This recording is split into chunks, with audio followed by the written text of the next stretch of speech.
Good afternoon, ladies and gentlemen, and welcome to the Prescomtshow Incorporated radio simulcast show. As you can see, he is the president, and I am the commissioner, and you're not.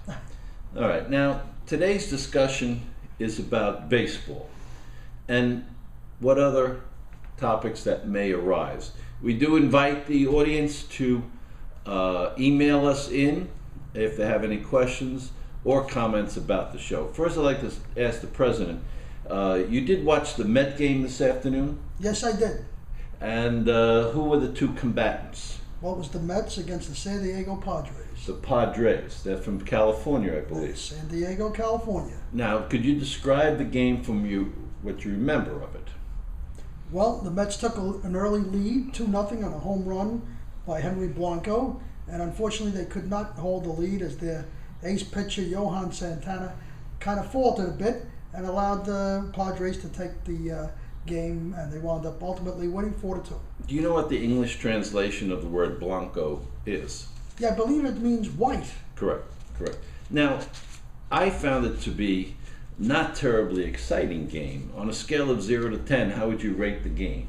Well, being a Met fan, of course, I would say because they lost, I would give it a low rating of 2. But, you know, if you're a Padre fan, a 5 or a 6. In terms of overall excitement, I'd give it a 3.5. Now, what's your feeling about the city field that the Mets play on as their home field? I mean, how would you describe this? Well, it's a very big ballpark. This has been a cause of problems for the Mets hitters for the last 2 years that they've been playing there, especially with the power hitters like David Wright and Jason Bay. They haven't seemed to have been able to find a range to hit many home runs, unfortunately. I think I concur with this. Now, we have an email coming in, and I'd like to... Boy, that little... I can't read this on the air. We have any more emails? Oh, yes, here's another one. Now, this is from the Weeb in Pennsylvania. You know, I think I know this person. The Weeb, his name came from Weeb Eubank. Right? Now, he asked the question of the president. Okay. Did you play the role of Newman on the Seinfeld show? Well, I realize I've been told this in the past that I bear a resemblance to this individual, but I have to say, unfortunately, I did not play that role. Do you know what job he had in the series? I believe he was a mailman. So you know he was a mailman. Yes. Do you have anybody, cousins or relatives, who might have played Newman? No, unfortunately, I must say that I can't think of any of my relatives that might have played the part. You don't have any royalties coming in, do you? No royalties, though I wish I did. Okay. Now we have another email for the president himself.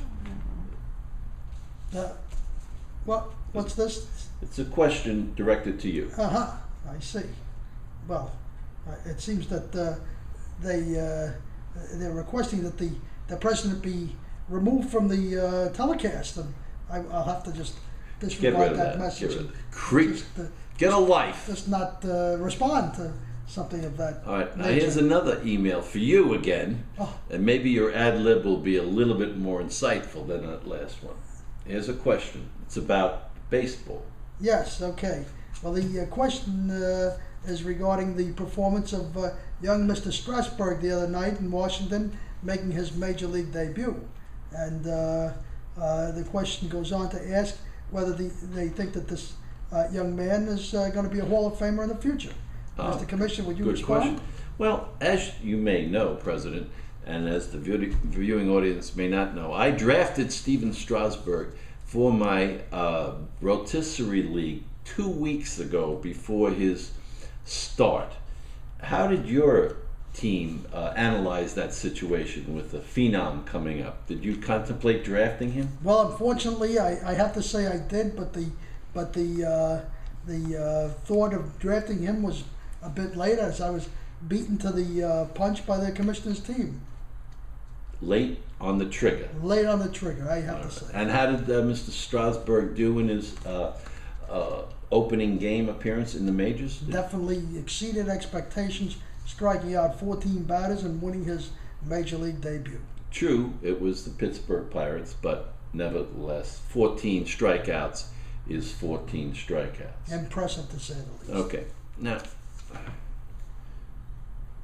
this is not related to baseball, but we have a question about wrestling. Uh-huh. Who is the greatest ring tactician of all time?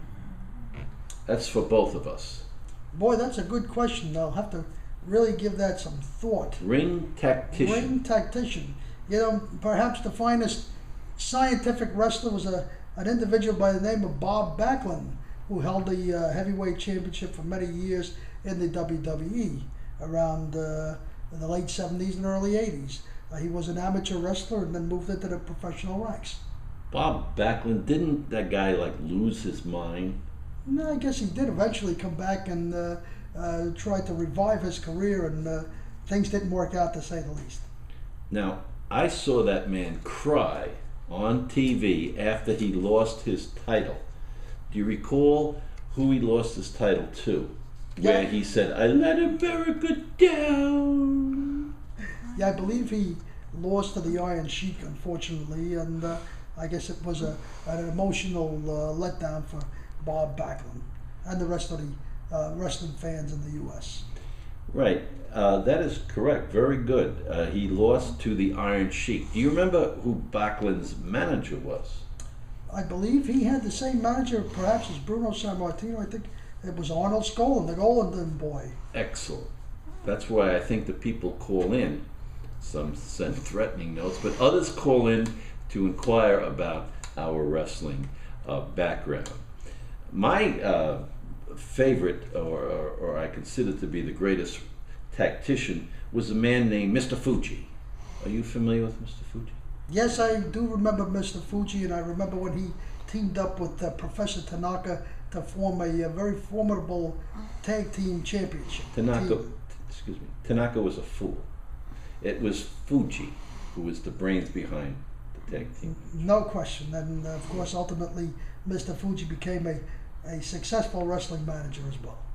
That he did. And his strategic move, if I remember, was throwing ceremonial sand in the face of the opponent to get the upper hand. I thought that was salt, actually, that he would use to blind his opponents and render them prone. Okay, we'll call it ceremonial salt. Salt, I believe. Okay. Well, we have to break for a commercial.